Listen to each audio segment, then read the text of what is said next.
नमस्कार दोस्तों, आज मैं आपको गणेश भगवान की कहानी सुनाने जा रही हूँ। प्रेम से बोलिए गणेश भगवान की जय हो।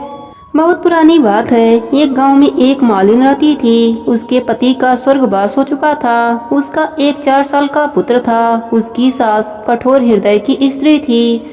वह बहू को बहुत तकलीफ देती थी। एक दिन सास बहू और पोते को घर से निकाल दिया। वह दोनों रोते हुए चलते चलते एक जंगल में पहुंच गए। वहां एक बड़े पेड़ के नीचे बैठ गए। वहां से थोड़ी दूर पर एक गणेश भगवान का मंदिर था। वहां बहुत लोग गणेश भगवान के दर्शन करने आते थे। दर्शन करके गणेश भगवान को प्रसाद चढ़ाते थे। फिर वह प्रसाद सबको बांट देते थे। इस प्रसाद से माँ बेटे का गुजारा होने लगा। दोनों माँ बेटे गणेश भगवान के पूजा पाठ में लग गए।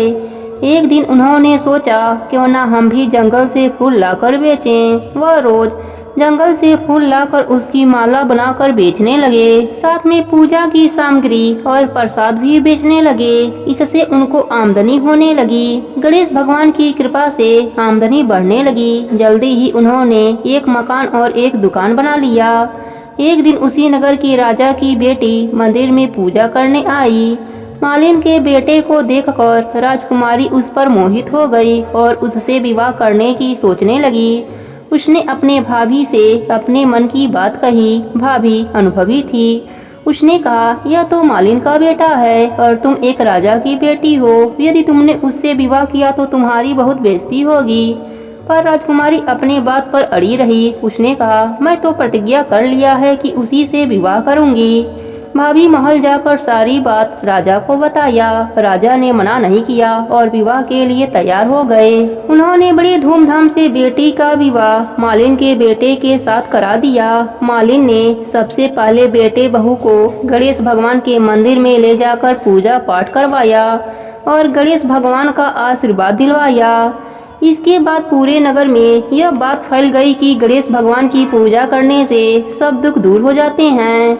यह बात सुनते ही नगर के सभी लोग मंदिर में गणेश भगवान के दर्शन करने आने लगे। मालिन और उसके बेटे की बिक्री और बढ़ गई। उधर उसकी सास के बुरे दिन आ गए। अन्नदाता उससे रूठ गए और वह भूखी मरने लगी। एक दिन वह रोती हुई उसी गणेश भगवान के मंदिर में आ पहुंची। वहां वह मालिन के बेटे से बोली, मैं भूखी हूँ, मुझे रोटी कपड़ा दे देना, इसके बदले मैं तुम्हारा सारा काम कर दूंगी। लड़के को दया आ गई और वह उसे काम पर रख लिया। उसने अपने दादी को नहीं पहचाना। जब मालिन घर आई तो उसने अपने सास को पहचान लिया। वह सास से बोली, सासू माँ आप यहाँ कैसे?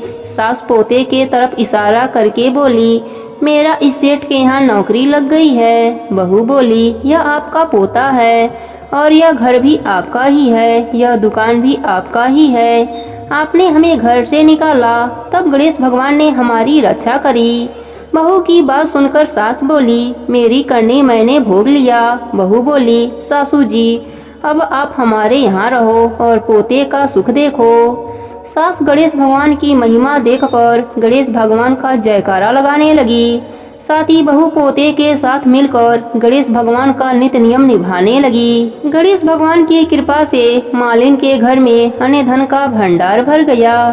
हे गणेश जी महाराज, जैसा सुख आपने मालिन को दिया वैसा ही सुख सबको देना। सब पर अपनी कृपा बनाए रखना, सबके व्रत को पूर्ण करना। प्रेम से बोलिए गणेश भगवान की जय हो। भोलेनाथ की जय हो। पार्वती माता की जय हो। कार्तिक मास की जय हो।